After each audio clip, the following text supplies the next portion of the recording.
The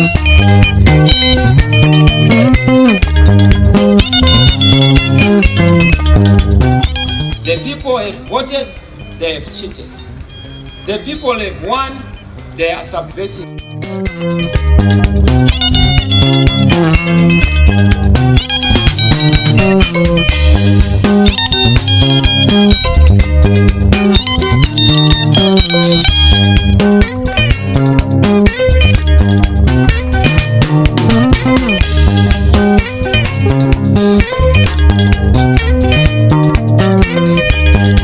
Jere dzikawashoma muwiri mudoro wakura chinokanganiswa nenjere muwiri ndiwo unoripa.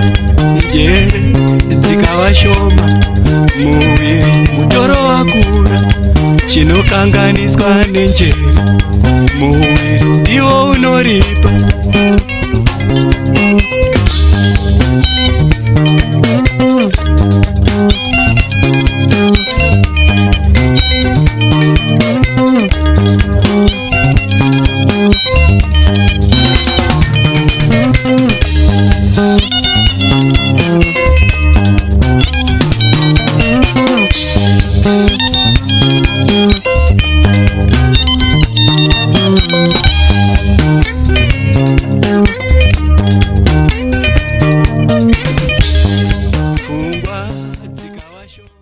Welcome to this edition of The Situation right now, where we are joined in studio by the Zimbabwe Electoral Commission Deputy Chairperson, Emmanuel Magade, who will be discussing with us the issues around by-elections and the delimitation, the processes that are going on, and will answer some of the pertinent questions that you have about elections in Zimbabwe. Now, thank you very much, Commissioner, for joining us.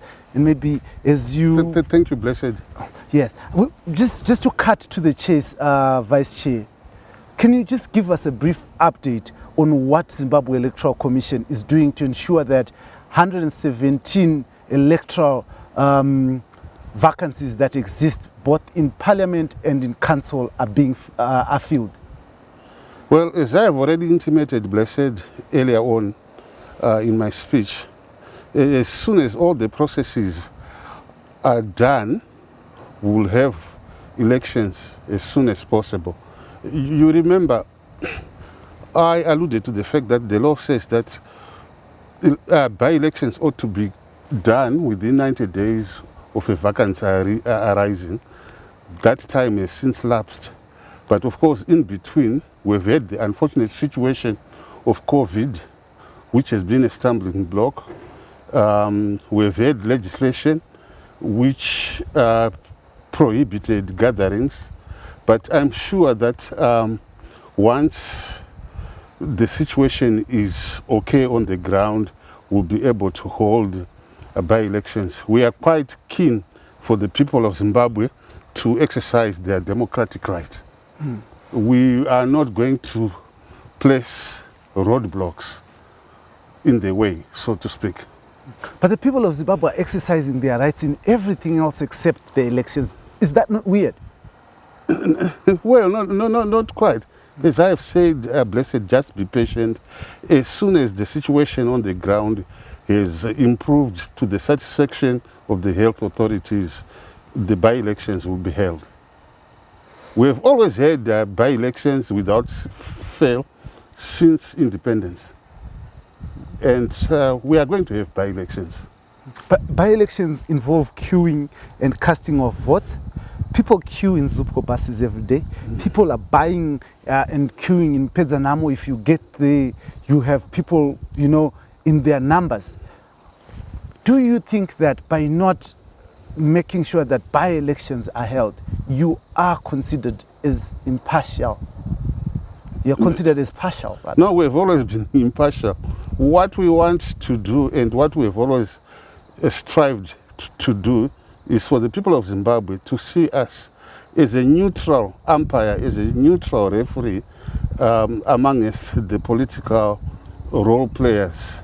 We exist at the behest and for the benefit of the generality of the people of Zimbabwe. we are impartial, or we ought to be impartial. And I believe that to a large extent we are impartial. Although, of course, perceptions on the ground might be different. It's a question of opinion. And opinions over a variety of issues can legitimately differ. But as Vice Chairperson, do you think it's rational and responsible not to hold by-elections? We will have by-elections, blessed. Let's not belabor the point. We will have by-elections. I understand your anxieties, and I appreciate the fact that you are speaking on behalf of a large segment of our population. Rest assured, we will have by-elections once the time is opportune. Do you have a vision, like maybe just to hazard to say probably in the next 1 month, 2 months or 3 months? No, I'm not going to hazard a guess. I'm not a soothsayer, blessed, with the greatest of respect. I'm not going to crystal gaze and tell you specific timelines as to when by-elections are going to be held. But we are seized with the matter, and we are also keen to get on with the job. Now there has been, people alleging or accusing the Zimbabwe Electoral Commission of siding with the ruling ZANU-PF. What would you say to people who say that? I've already answered that question. Again, blessed, this could be a question of erroneous perceptions. Why would we side with the ruling party? We side with the people of Zimbabwe. We exist for the benefit of the entire generality of the Zimbabwean population. We are a constitutional entity whose mandate is to be in service of the people of Zimbabwe, not one particular party. But the people of Zimbabwe question you. Why? Well, it's their right to question us. It's their right to take us to account, to hold us to account. But having said that, it might be a question of erroneous perceptions. What are you doing to correct if they are erroneous perceptions? Okay, of course, at the end of the day, we'll be judged by what we do and and not what we say. And there's a lot of good work going on. Why is it that it's only you who say that we're doing a good work? Why don't you let people say you're doing a good work? No. What I'm saying is that we are working hard in order to fulfill our mandate. Maybe people might think otherwise. Maybe they might think that our best efforts are not good enough. That's a question of opinion, over which, again, people can legitimately differ. When you say that the people of Zimbabwe, I'm not so sure if you're talking about the whole body of public opinion in this country, or you are talking about a segment of the public opinion. But let's not belabor the point. I hear you, and we will strive to do better. But let me again take the opportunity to assure you and reassure you that the reason d'etat for our existence is to be in service of the generality of the Zimbabwean population and not segments of the Zimbabwean population. We should be non-partisan, and we strive to be non-partisan. As you say that, Chair, what I was asking from you is to say there are issues that were raised in the previous election. There are centers of dispute that have been raised. What are you doing to address those centers of dispute? If there are certain things that you've put in place, or if it's legislation, is there anything that you're doing? Oh, the reform process, as far as legislation is concerned, is work in progress. I'm sure come 2023, you will probably be able to see a marked and remarkable differences between what happened in 2018 and what will happen in 2023. But the point is, we are always striving for excellence. And you are sure that you're going to deliver this in 2023? What we want to do is to deliver a product that is fit for purpose. What we want to do is to be of good service to the Zimbabwean people, and we will strive to do that. Of course, it may not be possible for us to satisfy everybody. That's natural.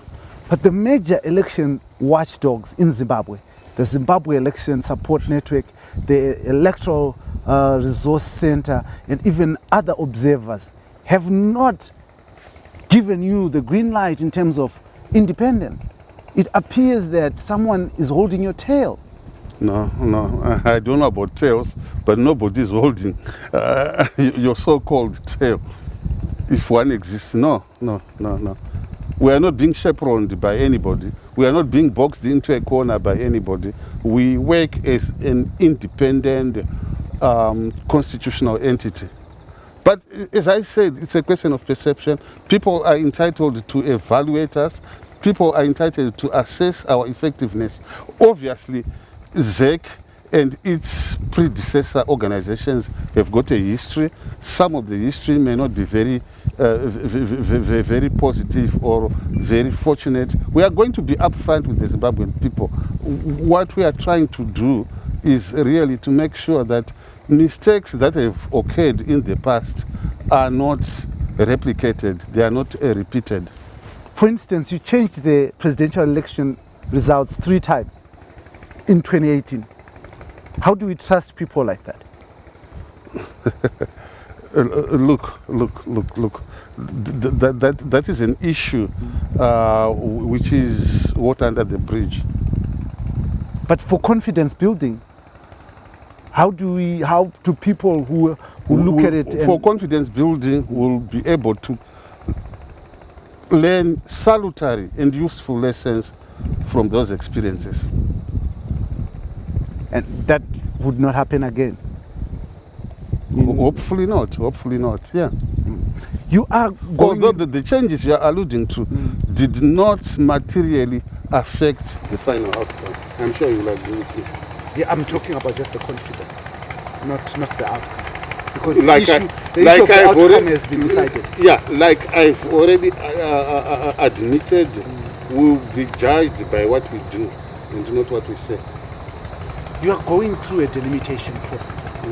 Can you just give us... Impending, yeah. Yeah. Can you just give us a view over it? No, I won't go into the details because right now we are still at a very nascent stage, the preparatory stage. But what we are trying to do is to bring everybody on board. What we are trying to do is to be as transparent and as inclusive as possible. Further details will be coming your way. And this workshop is part of the preparation. No. But I wanted to understand not the finer details, but an assurance that the boundaries are going to be drawn in a transparent manner that has buy-in across political divide, and not just political, but also people of Zimbabwe. Definitely, that's our ambition. You are preaching to the converted. And as you say, I'm preaching to the converted, Honorable Vice Chair. What will you do if there are disputes? Do you have a dispute resolution mechanism to ensure that what you say, I'm preaching to the converted, becomes realized? Well, if there is a dispute, we'll make sure that those disputes are resolved as expeditiously as possible and to the satisfaction of the majority. We'll make sure that those disputes are resolved amicably. Would you have details in terms of how much it's likely to cost you to go through this exercise of delimitation and how long it's going to probably take you? No, I don't have the figures yet, but our secretariat is working on it. And the nation will be duly advised once the process is concluded. But what I can say is that we are going to carry out a very transparent process. This is only the beginning, and we want to have a buy-in from as many stakeholders as possible. At one point you were broke as ZEC. I remember Madam Chairperson, Justice Priscilla Shigumba, saying ZEC was broke. Now, are you okay? Well, I can't speak for her. I don't know if she used those words. But what happens is that we use taxpayers' money. We are funded by government, and government has been forthcoming in funding us. our activities. And the mundane and everyday liabilities and expenses like your salaries, your consumables, etc. So I don't know if she said we were broke forever. Maybe she was talking about a particular moment in time. Yes. And that happens with most organizations, including commercial organizations. Yeah, so I was asking now. So all I can say, is that we are assured of getting the necessary funding from government. We will get it. But right now, what is your financial position? No, I couldn't go into the details. I couldn't go into. It's not for me to say that But we've got it's our money. So we need to know. But look, I don't have the figures on me. Unless you are inviting me to misrepresent the situation, I simply don't have the figures on me. If you had told me that you wanted us to talk about finances of the organization, I would have tapped into the wisdom of more qualified people. Our director of finance and his staff. Right now, off the top of my head, I couldn't say. Unless you want me to misrepresent. And blessed, I respect you, I'm not going to do that. And I respect the people of Zimbabwe. Sure. You have a abridged version of the recommendations that were made by Electoral Observer in 2018 elections. Can you update us as to how far you have gone to meet some of the concerns that were raised? Look, various Electoral Observer missions made a number of recommendations and a number of observations, and we'll try to bring on board as many as possible. We'll try to implement as many as possible, those that are implementable. Yeah. But which ones maybe, because this is 2018, now we're just 2 years into 2023, and you're still trying to bring on board. Yeah, well, there are so many. One of them, for example, is the role of the media, yourselves. It's the polarization of society and the public media, etc., etc. There are so many. We'll look at ways of making sure that some of those recommendations, those that we agree with, and those that are practicable, we implement. Certainly by 2023, we will be able to implement some of the observations arising from the 2018 elections. But don't you think you'd be late because you would have done that by now for people to then understand the changes before the election? No. Some of them require legislation, and I'm sure the appropriate people will pass the necessary legislation. It's not just for us to implement. They have to be passed into law. And we are not a lawmaker. We are a law implementer. Do you think that ZEC has enough power to be an independent commission and run its affairs? Absolutely. I have absolutely no doubt in my mind that ZEC has got the wherewithal. The ZEC has got the political will. ZEC has got the ability and the capacity to run its programs and to act independently of other state entities like the executive. Okay, no. I would want to thank you for joining us on this show, The Situation Right Now. Maybe before you go, just to talk to the people of Zimbabwe and from your heart, those who have doubts about how you execute your work, those who wish for the best from you, just a word from you. Well, the taste of the pudding is in the eating. We'll be judged by what we do, and we are desirous to make sure that whatever we do, the things that we do, the programs that we carry out are for the benefit of the generality of the Zimbabwean people. And we want to deliver a product to the Zimbabwean people that is fit for purpose. Thank you. Thank you very much, Vice Chairperson. Thank you.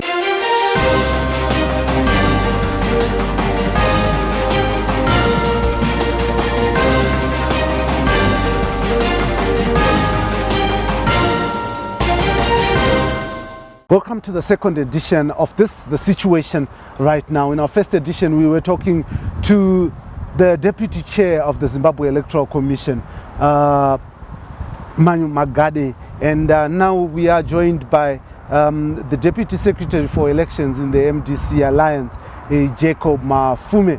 Now, the MDC Alliance has, through its Vice President and IBT, been in court arguing that by-elections should be held.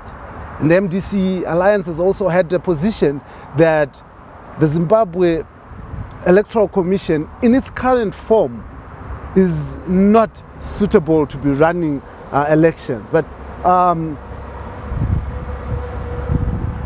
His Worship, Mayor of Harare, also Jacob Mafume, you heard what the Deputy Commissioner, the Deputy Chairperson of ZEC has said. But in your view, given the pandemic, is it proper for Zimbabwe to be going for elections right now? Yes, thank you. I'm the Deputy Secretary for Local Government. Yes, ironically, I listened to Professor Magade, who is the Deputy Chair of ZEC. He taught me the law of evidence. Ironically, the law of evidence for his commission is pointing the other way from what he was speaking. The body of evidence, as he would call it during our time in his class, is such that it is quite clear that ZEC needs to be reformed.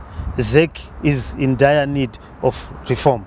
Now, when we look at the issues of the pandemic, you will recall that all the nations around us have held elections even in the pandemic. Malawi has held a presidential election.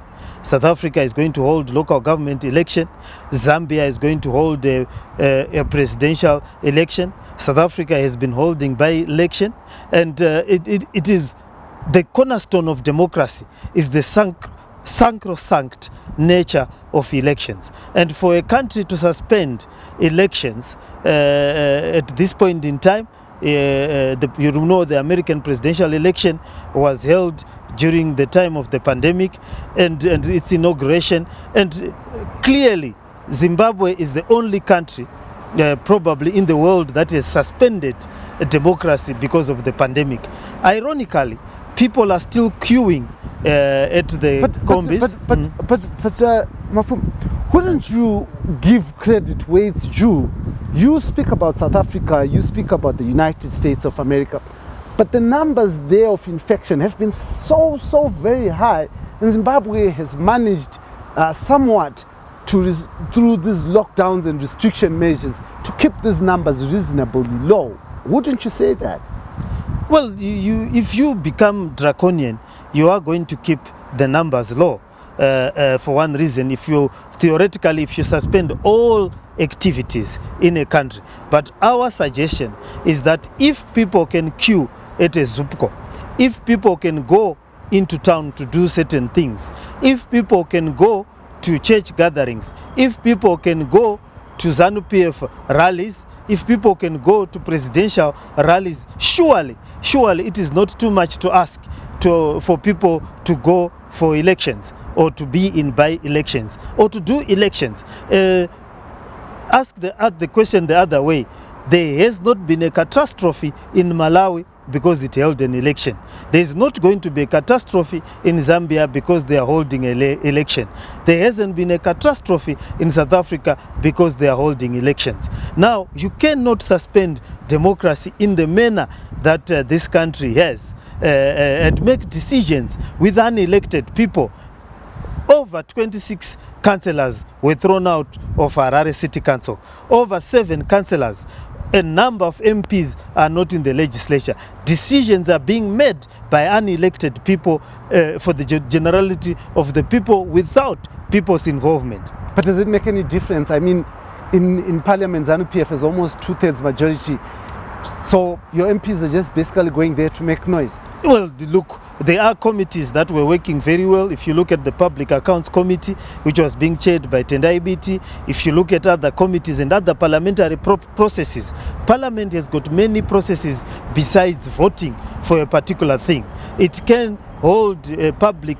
But the burden should not obviously be on ZEC, because you guys recalled each other in your own confusion, in your own party. Well, the burden is on ZEC. ZEC is aware, and that is why we are calling for reform. We went into the election as MDC Alliance. ZEC is aware that all the candidates that were got into parliament did so on the strength of a symbol which had President Nelson Chamisa's face in it.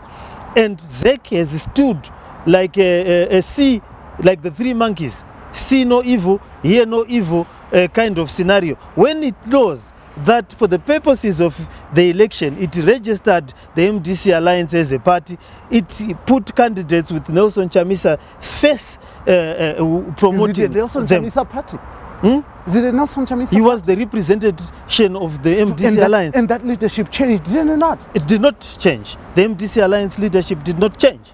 The MDC Alliance leadership did not change. You know, did the election result or the election consequences change? How do you take? It's like saying Nelson Chamisa participated in the presidential election. That will not change. That will never change. But what you're saying, you can never change that. No, but what you're saying is that if ZANU-PF was to go to election with the face of Emmerson Mnangagwa, and then you change the leadership of ZANU-PF, then people cannot be recalled because they used Mnangagwa's face, but who's no longer the leader. Yeah, but the leadership of the MDC Alliance did not change. It did. There were issues around the MDCT issues of yesteryear, but the MDC Alliance leadership, the MDC Alliance was never in court. The MDC Alliance is led by... Aren't you trying to eat your own, to have your cake and eat it? No. Because you went to Gweru Congress. You never said this is a Congress of MDC Alliance. In fact, you said it was an MDC Congress. No. It was an MDC Alliance Congress, and we came out with an MDC Alliance president and an MDC Alliance leadership. And with the MDC Alliance constitution, we participated in the election as MDC Alliance, and we had a clear leadership. The signatories, what is required by ZEC when you are participating is the name of your party, which is MDC Alliance. The office bearers of your party, which were the Secretary General and so forth. And those were put in there. And they promoted their candidates. And it asks you, more importantly, for a symbol. And our symbol had the face of the leader of the MDC Alliance, who is Nelson Chamisa. And that has not changed. So, yes. So the blame is on ZEC, who has Dynamos playing for it, wins a cup final, but for some weird reason starts giving the prize money to Caps United. That is what is happening here. The regulatory authority is on a frolic of its own. But when Tendai Biti was recalled from Parliament, you went to court as PDP. Why? Well, because somebody was masquerading as PDP, and we went to court as individuals, most importantly, to say that we were not promoted by this individual who was talking about, and to insist that we had been put by the MDC Alliance because we were part of that coalition. So he went to court as... It was a coalition? Yes, it was a coalition. So it was not a party? It was a coalition is a party. Where is the difference? You cannot split hairs.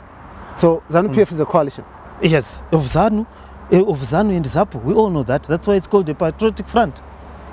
The history of political parties, and even right now, they give their leadership depending on where they came from. ZANU-PF is a coalition. It even celebrates its holiday of being a coalition, which is the 22nd of, what do you call it, December. They have a unit accord. So you still have a coalition? Yes. A coalition with which party? Because Nelson Chamisa was coming into that coalition while representing the MDCT, right? Okay. He lost leadership of that MDCT. So he is in the coalition representing which party then? The MDC Alliance. Let me do it simply for you. ZANU-PF, you will agree with me that it is a coalition of ZAPU and ZANU.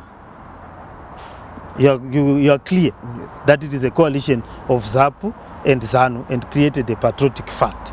There is nothing that stops a coalition being a political party, okay? Because the political parties have decided to come together to become one political party, which is called the MDC Alliance. In terms of the MDC Alliance and in terms of its constitutive constitution, you are then able to elect office bearers and you elect various office bearers, as it were, and come up with a constitution, which was done, which applies equally to ZANU-PF, applies equally to the MDC Alliance. Let me take you back to the issue of elections, because here I just followed your line of thought for us to have clarity on why you want to put the blame on ZEC. But on the issue of elections, your party has been clear that ZEC is compromised, and in your opening statement you said it, but you are also calling that compromised body to take you to by-elections.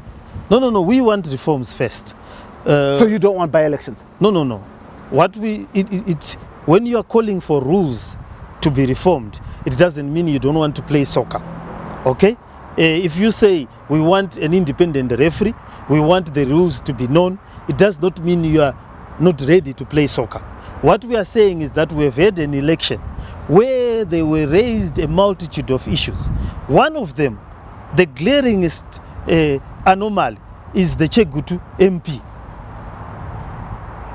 The MDC Alliance candidate won, but because the ZEC official made a mistake of announcing the wrong winner, that person, Nduna, is still in parliament. But is that a right ZEC now. issue? It is a ZEC issue. Someone made a mistake, and the law provides regulations. And you're a lawyer, Mr. Mafume. Yes. You know that the law has rules. Yes. And you violated those rules by not following procedure. What do you mean by in your not following complaint? procedure? We followed all the procedures that had to be followed. You complained outside the time that is put in place. No. Look at that's why we then call for reform, because one, you clearly make a mistake of announcing the wrong person. The law at that point in time should give ZEC an opportunity to correct itself or to recognize the correct result. ZEC, when a law does not allows for the wrong person to be in office, knowing fully well that that person lost, then surely we are within our rights to call for its reform. We have many issues around the reforms. The media going to the election, it was not representative. Abuse of state resources going into the election, it was difficult. The voters' roll, up to now, we don't have a copy of the voters' roll. We were never given a copy of the voters' roll. We got it. How come you didn't get it? No, you got an Excel sheet. That's not the voters' roll. We have a biometric voters' roll. So what ZEC has done is to give people an Excel sheet and call it a representation of the voters' roll.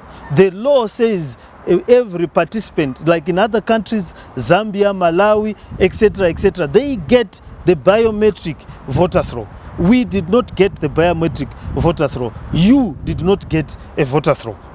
You got an Excel spreadsheet masquerading as a voters' roll. We have asked for it, we haven't got it. We have asked for a number of reforms. The presidential result, they announced the 3 results. They themselves do not even know what the result was. They had a server which they did not give us access to.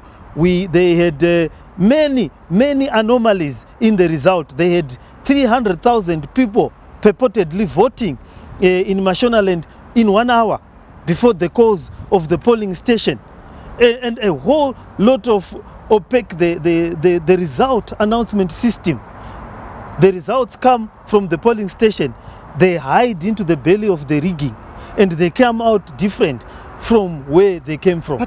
But Councillor Mafume, you have a polling agent at every polling station. Yes. As a political party. Yes. You sign for V11. Yes. Where then did the results change? They then disappear. Unlike but where were your V11s? No, You could wait. have brought your V11s and said, this Understand- result at this particular understand- polling station understand what- disappeared, but our V11 says this. what happens, let me take you very simply to a presidential election result. Because a presidential election result, there is a computation that has to happen. And that computation happens, in other countries, it happens timelessly. As soon as the result is out at a polling station, it is then reflected at a result center with all candidates seeing the result. So if, for example, the South African results, they all go to the computation center where all agents are sitting and looking at the screen, and you're doing simultaneous tallying or adding of the results in simple language. Now, with our result, what then happens is that they move from the polling station, go to a ward center, go to a district center, provincial center, then reappear after they have been computed at the national center. So now within that process is the ability by the election body to then temper and announce a result that even itself cannot verify. Look, for example, But let us be simple here. I want us to just to be simple here. You've got the results of all up to 10,000 polling stations. You've got them individually. yes, And you have the V11s, and Yes. you've got your agents there. So why didn't you just basically add your numbers and But put them there, and then put your V11s but you there? know, we tried that in the Supreme Court. We subpoenaed the V11s. No, you did not. We did subpoena. You subpoenaed a so-called server, not no, a no, V11. no. We subpoenaed the V11s as well. Remember, the electoral law allows us to subpoena the evidence that we want from the electoral body. We did subpoena the V11s. We subpoenaed. We then attached the V11s using other presidential candidates, as it were, in our applications. And you know what whom we had cited as respondents. And you know how the Supreme Court disqualified those V11. If you followed the court case, the Supreme Court said, no, if you are a respondent, you cannot bring in evidence. They became technical in terms of the evidence that was before the Supreme Court or the Constitutional Court. Instead of looking at the evidence to trying to find the truth, they hid behind, with all due respect, they hid behind technicalities. But my question is not answered still. Yeah, but that's what I'm saying. Why didn't you bring your full Where? complement Where? to the court? That's where I'm talking about. We went to You court. were not at all polling stations. Is that not a fact? What do you mean we were not at all polling stations? We don't necessarily need to be at all polling stations. So how did you have the result if you're not necessarily Because at all polling stations? it is stuck outside the polling station. You can look at the results after. Even, let's say, for example, you miss one polling station. Do you think, Mr. Mafome, that instead of calling on the reform of ZEC, you need to reform the manner in which you look at elections as a political party? Well, we always have to improve as a political party. If we get adequate funding, the other party abuses state resources. If there is a fair ground, if resources are equitably distributed from the state, yes, we can always improve. But the fact that we need to improve does not remove the obligation from ZEC to reform and from ZEC to behave in a constitutional manner. ZEC has to comply with the constitution in the manner that it runs an election. You cannot blame the victims and the contestants. ZEC is not supposed to be playing hide and not the seek. biggest problem? Yeah, that you look at yourselves as a political party as a victim always. not always. Not always. You're always crying. Yeah, but because ZEC is being unfair. The So history, if you're going to get into office, the history of elections, you know how we have had to fight to get the reforms that are there. You know the fight that is led to ZEC. Remember, elections in Zimbabwe were such that adverts like, there are many ways to die. One of the ways of dying is to vote Zoom. Don't you remember that advert? Patrick Kombai and them was shot as he was contesting against Simon Mzenda. Don't you remember 2008? How many of our people died to the run-up of the presidential election? Over 800. Is that an election or a slaughter? You didn't have people being killed in 2013. You didn't have people being killed in 2018. There is what Basupula Stole, may his soul rest in peace, what he used to say, the harvest of terror. If you kill people in a community and nothing happens to you, you are still there in that community. You have killed people in that community. You have not been arrested. You are still living in that community, and you still have the instruments that you used to kill those particular people. Do you still have to kill them to frighten them? Or you simply say, please remember what we did the last time? They even have songs. Moda Ereti Zokororeza 2008. Those are songs that are sung by party activists to remind people, the survivors and the victims, whose graves are littered across the country. And the perpetrators of those heinous crimes have not been brought to book. Yes, they might not need to resort to that violence, but they will make you remember that the last time we killed your relative and nothing was done to us. It's called the harvest of terror. But as we go close to closing, Mr. Mafume, Councillor Mafume, what, I know you have produced your document price, but what have you done to achieve those reforms so that we don't have you always crying when you're defeated? Well, what we have done is very simple. Firstly, we have put and documented our reform agenda under price. We have had to lobby the government. We have had to lobby through our parliamentarians that are there that we need reforms. There are petitions that have been put in. There are court cases that we've put in parliament to try and force government to institute the reforms. And what we are saying is that we cannot speak of continuous elections when ZEC itself is failing to implement simple reforms around media, around the counting of the votes, around access to the voters' roll, around issues of the ballot, where it is printed, its form and format is only known to ZANU-PF. That doesn't work. What we need is those things that were raised by the observer missions. The observer missions raised a number of issues that you know them, and those issues have not been attended to. There have been a cabinet committee on reforms. We don't know what the results of that committee. ZEC itself needs to call the stakeholders so that we talk about reforms. Delimitation is coming. The last time delimitation was suspended, it was suspended because of a lot of gerrymandering, whatever it is.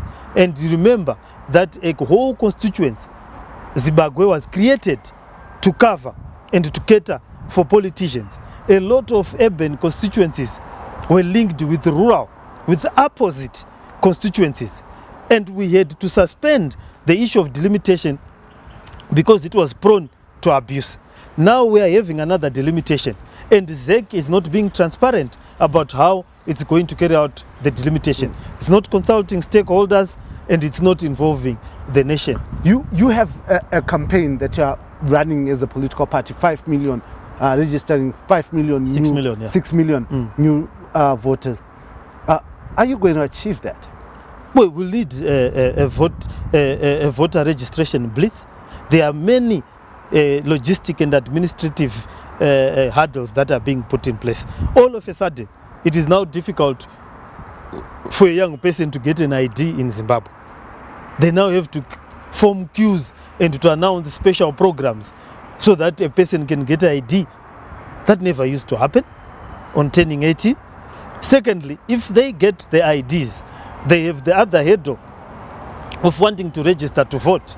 And there are only 66 centers in the country providing for registration. And assuming that they are working at full throttle. It will take them years to register just 1 million voters. What we need is a voter registration blitz before delimitation. In other countries like South Africa, it is a requirement of law to hold periodic voter registration blitz. Or in other countries, as soon as you get your ID, you are put immediately on the voter registration roll, because voting is a right. There's nothing that stops ZEC from automatically putting people as they get their ID on the voters roll. In conclusion, Mr. Mafume, thank you for clarifying certain issues, but in conclusion, what is the way forward for Zimbabwe? Because the Zimbabwean people are tired of contested elections. They are tired of electioneering every time just after elections. For the next 5 years, there's going to be electioneering and no progress, no focus on developing and improving the lives of people of Zimbabwe. Democracy is a developmental model. Nothing for the people without the people. What we need to do is to ensure that reforms are done. We cannot be stampeded into election after election without the reforms being done. The proper results, the legacy of 2008. The problem that happens is that if you do not hold election, you then have a problem of legitimacy. And the question of 2018 remains unanswered. And you can therefore not create another question on top of another question. What we need and what we require is for the institutions that safeguard the Constitution to behave in a manner that they have to, following international best practice. Once they do so, once we reform the media, state resources, counting of results, campaigning, access to campaign materials, and so forth, once we deal with that issue, the abuse of food aid, abuse of traditional leaders has to stop. Once we reach that stage, we are then to be able to create an election whose result everyone can respect. The cardinal rule is that a process of election must be predictable, and the result of the election must be unpredictable. The problem we have is that we have a predetermined result and an unpredictable election process. Thank you very much, Councillor Jacob Mafume from the MDC Alliance, for joining us on the situation right now and explaining the issues about an election, about the ongoing issues. Now, a total of 119 seats, both in the House of Assembly and in Council, are vacant. Most of these vacancies were caused by the recalls, pitting especially between the MDC Alliance as a political party and the MDCT, which is led by their president, Douglas Mwonzora. And the question is, should we have by-elections right now? And are the people's rights being violated in the lack of the calling of the by-elections? And also looking to the bigger picture, what will our elections in 2023 look like? So we will keep track, we will keep looking at the laws, we will keep looking at the processes, and we will keep looking at how Zimbabwe can improve its electoral systems through discussion here, right now, on the situation right now. Now I'm your host, as always, Dara Blessed Mhlanga. Until next time.